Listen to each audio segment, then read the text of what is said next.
Branca diz a Crisanta que tem certeza de que Dominga jamais esqueceu aquele dia.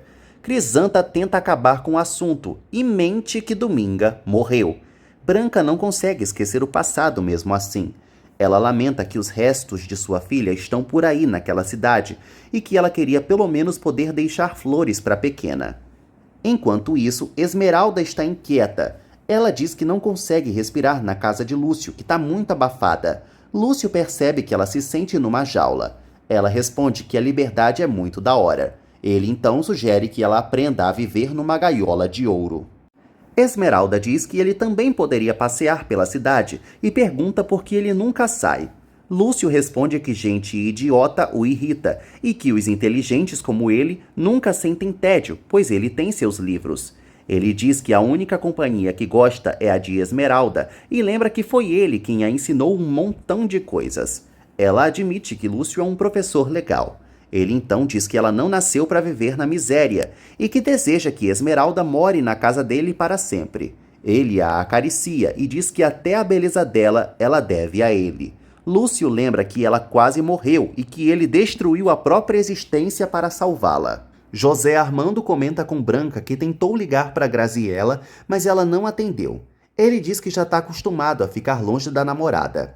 Branca acha o namoro dos dois muito frio. José Armando insinua que o mundo mudou, mas Branca rebate dizendo que o amor não muda. Ela tem certeza de que o filho não ama Graziella. Antes que ele possa concordar ou discordar, Rodolfo se mete na conversa. Ele brinca pedindo para José Armando não fazer a mãe se sentir velha. José Armando anuncia que pretende pedir a mão de Graziella e marcar logo a data do casório. Rodolfo adora a ideia, já pensando que assim a sua fortuna vai continuar em família. Enquanto isso, Fátima conta para Graziella que foi à casa de Branca só para saber se tudo estava em ordem. Ela diz para a filha que seria uma patroa muito melhor que a rival. Graziella insinua que Branca ganhou por ter tido um filho homem. Graziella também acha que Fátima, no fundo, não gosta dela. Fátima ignora e foca no plano. Ela diz para a filha que ela tem que usar toda a sua beleza para conquistar aquela fortuna. Fátima admite que só vai ficar tranquila depois do casamento. Ela sugere que Graziella ligue mais vezes para José Armando, pois acha que a Patricinha não parece se importar muito com o noivo. Graziella garante que está apaixonadíssima pelo namorado, e que ele a corresponde. Ela até sonha dizendo que José Armando é sua alma gêmea. Fátima exige que a filha seja mais carinhosa. Graziella confia que o casamento vai rolar em 1 ou 2 meses. Fátima comemora. Graziella lembra que está prometida a José Armando desde que se entende por gente e que eles formam o casal perfeito. José Armando decide dar outra volta a cavalo. Rodolfo comenta com Branca como adora ver o filho apreciando as terras. Branca concorda, dizendo que o filho tem as raízes bem fincadas ali no campo. Esmeralda vai ao cemitério. Ela encontra Firmino e ele comenta que só ela tem coragem de visitar o cemitério à noite. Ela explica que gosta de deixar flores para os pais, que ela acha, que estão enterrados ali. Firmino conta que naquele local tem uma pessoa que está enterrada há mais de 40 anos e que provavelmente já esqueceram o defunto. Ele comenta que o cemitério fica mais bonito com a luz do luar e começa a descrever a lua para Esmeralda. Ela fica perguntando qual é o cheiro da prata. Perto dali, Adrian toca seu violão e canta. José Armando se aproxima e o assiste. Ele admite que adorou a canção e que Adrian manda muito bem. Adrian diz que faz o que pode. José Armando desabafa dizendo que gostaria de ser como ele, tocar, cantar e trabalhar no campo. Adrian é meio irônico e insinua que o patrão nasceu para ser engomadinho. Ele diz que não gosta da cidade grande. José Armando pede que Adrian o apresente para as pessoas do povoado. Adrian avisa que os moradores dali são humildes e lembra que Rodolfo nunca se misturou com a gentalha. José Armando insiste que quer conhecer as mulheres da cidade. Adrian fica sério e responde que as damas dali não devem ser usadas para diversão. Firmino fala para Esmeralda que o céu está cheio de estrelas. Nesse momento, uma estrela cadente passa e Firmino conta sobre a lenda de fazer pedidos. Esmeralda então faz seus pedidos para a estrela. Ela pede que Dominga sempre tenha comida na mesa. Confessa que adoraria enxergar e que também gostaria de encontrar um grande amor. José Armando pede para Adrian não se ofender com seu comentário, garantindo que respeita as mulheres. Adrian responde que ele protege a todas ali. José Armando muda de assunto. Ele conta que conheceu uma princesa numa clareira distante, perto da gruta que tem uma cascata. José Armando se lembra de Esmeralda e então pergunta diretamente se Adrian conhece a camponesa. Ele quer saber onde ela mora e como ela se chama. Adrian já está se estressando com a insistência de José Armando sobre Esmeralda. Ele tenta explicar as razões que afastam José Armando de Esmeralda. José Armando pede para o peão não tratá-lo com tanta formalidade, porque é amigo dele. Adrian é direto e pede para José Armando não colocar os olhos na moça da gruta. Ele insinua que José Armando não tem bons modos com as mulheres e deixa claro que ele pertence a outro mundo, embora isso não o faça nem pior e nem melhor que ninguém. José Armando fica sem palavras com o abuso, mas acaba não levando para o lado pessoal. Adrian reforça que a moça da gruta é sagrada e sugere que José Armando finja que ela nem existe. Esmeralda encontra Dominga de novo. Dominga comenta que está fazendo muito frio e percebe que Esmeralda continua agindo diferente. Esmeralda só diz que quer se deitar. Dominga conta para ela que Melésio esteve lá e que ele viu os patrões chegando na casa grande. Ela aproveita para reclamar, insinuando que os ricos têm sorte e que ela, por outro lado, tem azar. Esmeralda muda de assunto e pede para saber mais sobre seus pais. Branca percebe que Rodolfo está pensativo. Ele confessa que estava relembrando o nascimento de José Armando e como aquela tempestade tornou tudo tão difícil. Branca fica nervosa e sugere que ele esqueça isso, já que no fim deu tudo certo. Dominga inventa para Esmeralda que ela é filha das lendas do povoado. Mas Esmeralda poupa esse papo, dizendo que não é mais criança para acreditar nisso e exige saber a verdade. Dominga então revela que os pais de Esmeralda morreram, mas ela é como uma mãe para a camponesa. Dominga começa a relembrar o incêndio que elas sofreram juntas e de como tentou fugir das chamas. Esmeralda diz que também tem lembranças do incêndio, principalmente da fumaça que a asfixiava. Dominga lembra a Esmeralda que elas ficaram sem ter onde morar e por isso foram para aquela cabana, que estava abandonada. Esmeralda desabafa, dizendo que gostaria de ter tido uma casa e uma família, e volta a reclamar por não poder enxergar. Ela também avisa a Dominga que não quer morar com Lúcio, pois acha a casa dele um velório. Esmeralda acredita que Lúcio pelo menos a vê como uma filha e que, no fundo, ele é gente boa. No dia seguinte, Dionísio se aproxima dos patrões trazendo sua filha, Florzinha. Branca a conhece e logo comenta que ela é muito bonita. Florzinha agradece. Branca desabafa, dizendo que não tem com quem conversar ali. Florzinha é muito simpática e se oferece para ser amiga da patroa. Branca pede para os empregados irem tomar café da manhã. Dionísio diz que não pode, pois precisa resolver algumas pendências. Rodolfo aproveita e fala para o funcionário que há intrusos na fazenda. Dionísio explica que vive tentando espantar os bandidos. Rodolfo então conta que José Armando até encontrou a tal ladra de morangos. Na casa de Lúcio, ele lê para Esmeralda, mas a mente dela voa longe. Ela pede para Lúcio continuar lendo a história, mas ele diz que vai fazer suspense de propósito para obrigá-la a voltar lá, já que se depender dela, ela passa mais 2 dias sem aparecer. Esmeralda se explica, dizendo que tem obrigações em casa porque Dominga já está velha e não pode ficar muito tempo sozinha. Lúcio insinua que Dominga já viveu demais e reforça seu desejo de que Esmeralda more com ele após a morte dela. Esmeralda lembra que Lúcio é médico e cria coragem para perguntar se algum dia ela vai poder enxergar. Lúcio é direto e nega. Claro que Esmeralda fica muito decepcionada. Rodolfo conta para Dionísio que a tal ladra atacou José Armando. Dionísio fica confuso, pois jura que viu homens com os morangos e não uma moça. Rodolfo não se importa. Ele teme que roubem algo de valor e anuncia que quer cadeia para os intrusos. Florzinha, que estava ali, escuta tudo.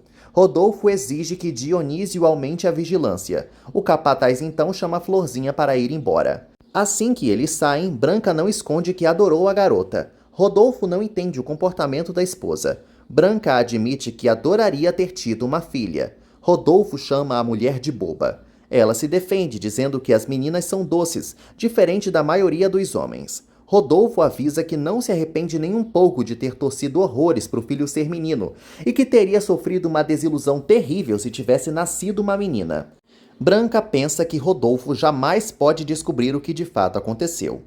Adrian diz a Dionísio que não quer mais sair com José Armando. Ele admite que o playboy não o agrada. Dionísio exige que Adrian seja amigo do filho do patrão. Adrian se revolta, dizendo que não vai se humilhar para ele e que não tem nada a agradecer a José Armando. Dionísio lembra que os patrões pagam em dia. Adrian rebate, dizendo que recebe por trabalhar e que não vai ser submisso. Adrian acha que José Armando não passa de um hipócrita, que tem a coragem de dizer que adoraria trabalhar no campo mesmo sendo podre de rico. Dionísio insiste que os patrões devem ser respeitados e muda de assunto, contando que Branca gostou de Florzinha.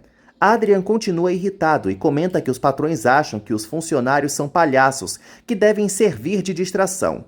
Dionísio defende Branca, dizendo que ela é gente boa. Enquanto isso, Branca conta para Crisanta que virou amiga de Florzinha e que deseja que a menina a visite frequentemente. Crisanta comenta que Branca deveria ter tido mais filhos. A madame ignora o comentário e faz um pedido a ela, que procure o túmulo de sua filha morta. Florzinha corre para procurar Dominga. Ela avisa que Esmeralda não pode de jeito nenhum se aproximar da casa grande. Dominga pergunta o porquê e Florzinha explica que os patrões sabem que foi ela quem pegou os morangos. Dominga volta a ficar preocupada. Tudo piora quando Florzinha conta que Rodolfo quer colocar Esmeralda na cadeia. Dominga fica revoltada, achando um absurdo o Rodolfo fazer tanto escândalo por causa de meros morangos.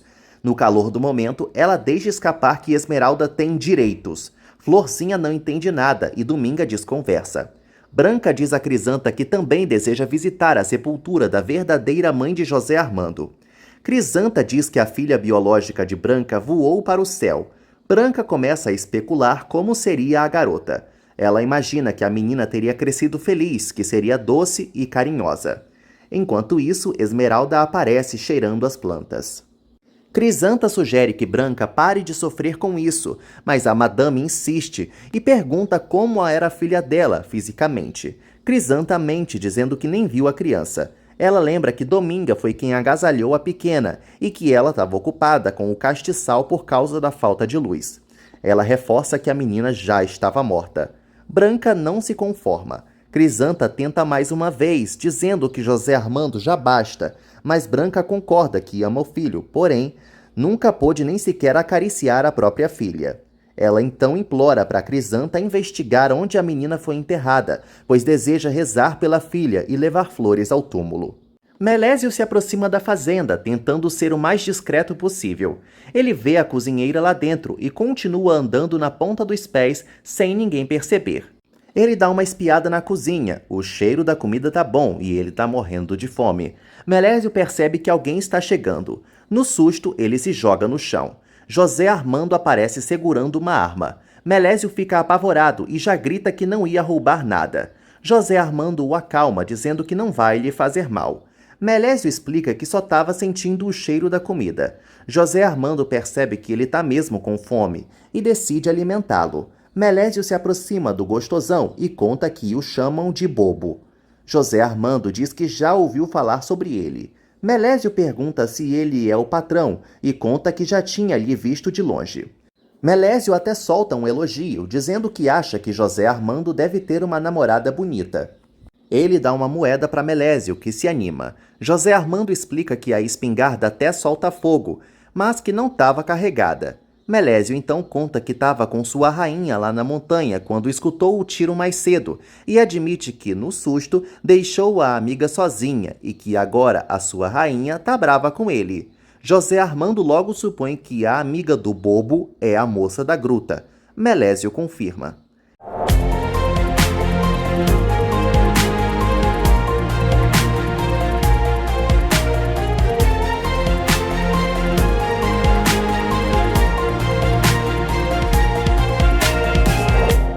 Chegou a hora do Momento Spoiler, onde você vê um pouquinho do que acontece depois de amanhã. Enquanto isso, Esmeralda ainda conversa com Firmino. Ela conta que está pensando no livro que Lúcio leu para ela. Ela desabafa, dizendo que gosta e não gosta de visitar o mascarado. Esmeralda admite que ele não a trata mal, que a abraça e que fala bonito e que até flutua com as palavras dele. Mas ao mesmo tempo, ela sente uma energia péssima naquela casa. Ela descreve a sensação dizendo que sua sombra cai em um poço fundo quando está lá. Ela continua sem entender o que motiva Lúcio a viver trancada daquele jeito. José Armando pergunta como se chama a rainha de Melésio, mas bem na hora, Adrian aparece e convida José Armando para caçar. Ele aceita e decide preparar tudo. Adrian estranha ver Melésio ali. Melésio explica que estava conversando com um patrãozinho e que já ia falar sobre Esmeralda, mas Adrian o interrompeu. Adrian se irrita demais por José Armando ainda estar querendo saber de Esmeralda. Esmeralda diz para Firmino que não entende Lúcio mesmo. O coveiro filosofa, dizendo que existem seres que gostam de se esconder nas trevas, e insinua que Lúcio pode chegar a ser uma pessoa monstruosa. Esmeralda diz que todos deveriam ser iguais, mas Firmino acredita que os feios foram castigados por terem feito o mal, e que a feiura física vem da feiura interior. Esmeralda fica com medo de ser atacada por alguém malvado. Firmino a tranquiliza, dizendo que Deus protege as criaturas indefesas. Ele lembra que Esmeralda anda sozinha pela montanha desde pequena e nada nunca aconteceu. Ela então recolhe suas laranjas, dizendo que quer levá-las para alimentar Dominga. Adrian e José Armando saem cavalgando. De repente, José Armando avista Esmeralda na estrada. Ele sai em disparada com o cavalo na direção dela. Adrian grita para ele parar. Esmeralda escuta os passos do cavalo vindo em sua direção e entra em pânico, começando a correr. No desespero, ela tropeça e cai, e as laranjas rolam todas pelo chão. José Armando para o cavalo e, ainda arrogante, manda a Esmeralda se levantar. É aí que Adrian grita para o idiota que a camponesa é cega. Adrian desce do cavalo e ajuda a Esmeralda a se levantar. Humilhada e assustada, ela se recompõe como pode e corre novamente. José Armando fica estático com o que acabou de descobrir. Ele e Adrian começam a recolher as laranjas do chão. Adrian vai embora fulo da vida e deixa o patrão sozinho. José Armando fica ali, pensando no que fez e se sente uma anta. Esmeralda chega correndo na cabana e se tranca. Ela logo escuta mais cavalgadas se aproximando e procura algo para se defender. Ela se esconde num canto e começa a chorar. Adrian entra na cabana e percebe que Esmeralda está apavorada. Ela acredita que José Armando é um caçador. Adrian a acalma, dizendo que o pior já passou. A pobrezinha diz que achava que ia morrer. O peão conta que já despistou o patrão e enxuga as lágrimas dela. Ele então percebe que Esmeralda machucou o rosto na queda e diz que ela precisa de um curativo. Ele pega álcool e cuida da pobrezinha. Adrian devolve as laranjas que conseguiu apanhar e ela conta que ganhou as frutas de Lúcio. Adrian decide ir embora, mas antes beija a mão de Esmeralda. Ela diz que acha que José Armando mata por prazer e que ele tira sangue de inocente. Enquanto isso, José Armando conta para Crisanta que teve 2 encontros muito desagradáveis com uma caipira e descobriu que ela é cega. Ele continua achando que Esmeralda é uma desajuizada, que ela parece um animal selvagem e lembra que ela até o mordeu. Mas José Armando admite que ela é especial e que não combina com a cidade. Ele também comenta que Adrian se recusa a falar o nome da moça e supõe que o peão deve gostar dela. Crisanta sugere que José Armando não ligue tanto para esse assunto. Em seguida, Crisanta vai até Branca e a madame reforça a ordem. Quer que ela vá ao cemitério procurar o túmulo. Crisanta teme ser vista e que comecem as fofocas. José Armando percebe que Adrian está aborrecido. Ele se aproxima e pede desculpas pelo que aconteceu. Adrian responde que o patrão deve pedir perdão para outra pessoa. José Armando comenta que não entende como Esmeralda consegue andar sozinha sem ser guiada. Adrian comenta que Esmeralda se vira como pode e que gosta das flores, dos animais e que ela conhece toda a cidade de cor. Adrian, por fim, joga na cara do patrão que foi ele quem a fez cair e termina contando que a pobrezinha é órfã. Crisanta vai até o cemitério e aborda Firmino. O coveiro comenta que trabalharia há muitos anos. Crisanta acha que ele é a pessoa certa para ajudá-la. Ela explica que está procurando o túmulo de uma recém-nascida enterrada ali há mais de 20 anos. Ela admite que não sabe o nome da garota, só que ela nasceu morta. Crisanta diz que tem a data exata do ocorrido. Firmino pensa um pouco e revela que naquele local só existem 2 recém-nascidas sepultadas, que foram enterradas há mais de 30 anos. Crisanta fica passada.